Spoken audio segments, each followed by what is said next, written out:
നമസ്കാരം, news 99 one time ന്യൂസിലേക്ക് സ്വാഗതം.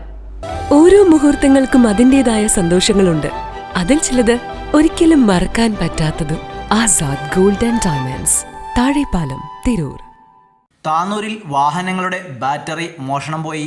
താനൂർ ബ്ലോക്ക് ഓഫീസ് പരിസരത്ത് നിർത്തിയിട്ട ജംഷീറിന്റെ ഉടമസ്ഥതയിലുള്ള KL 58D 7296, KL 60B 6204 എന്നീ നമ്പറിലുള്ള ലോറിയുടെയും താനൂർ ബസ് സ്റ്റാൻഡിൽ നിർത്തിയിട്ട കാട്ടിലങ്ങാടി സ്വദേശി റഷീദിന്റെ ഉടമസ്ഥതയിലുള്ള KL 58C 6910 എന്ന നമ്പറിലുള്ള ലോറിയുടെയും ബാറ്ററിയാണ് ഇന്നലെ രാത്രി മോഷണം പോയത്.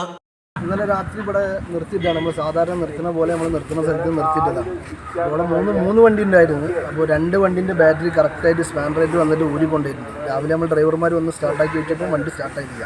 അപ്പോൾ അതിൻ്റെ തൊട്ടടുത്ത് വേറെ ടിപ്പർ ഉണ്ടായിരുന്നു. അപ്പോൾ അതിൻ്റെ ബാറ്ററി ടിപ്പർ പൊക്കാതെ എടുക്കാൻ പറ്റില്ല. അപ്പോൾ അതുകൊണ്ട് അത് അവിടെ ഇട്ട് പോയതാണ്. ഇതിമത്തെ 2 ബാറ്ററിയും കൊണ്ടുപോയിരുന്നു. ഈ 2 ബാറ്ററിൻ്റെ ക്യാഷും അതേപോലെ രാവിലെ നമ്മൾ പറഞ്ഞ സമയത്ത് സൈറ്റിലേക്ക് എത്തിക്കാനുള്ള മെറ്റീരിയൽസ് എത്താൻ പറ്റില്ല. അങ്ങനെയൊക്കെ കൂടെ നമുക്കിന്ന് ഒരുപാട് നഷ്ടപ്പെട്ടു. പോലീസ് പ്രതികളെ പിടിച്ചു വരുന്നുള്ള പ്രതീക്ഷ നമുക്കുണ്ട്. ഇന്ന് രാവിലെ വണ്ടി സ്റ്റാർട്ട് ചെയ്യാൻ ശ്രമിച്ചപ്പോൾ സ്റ്റാർട്ടാവാതെ വന്നപ്പോഴാണ് പരിശോധന നടത്തിയത്. ബാറ്ററി മോഷണം പോയ വിവരം അപ്പോഴാണ് അറിയുന്നത്. തുടർന്ന് താനൂർ പോലീസിന് പരാതി നൽകിയിട്ടുണ്ട്. ന്യൂസ് 99 താനൂർ.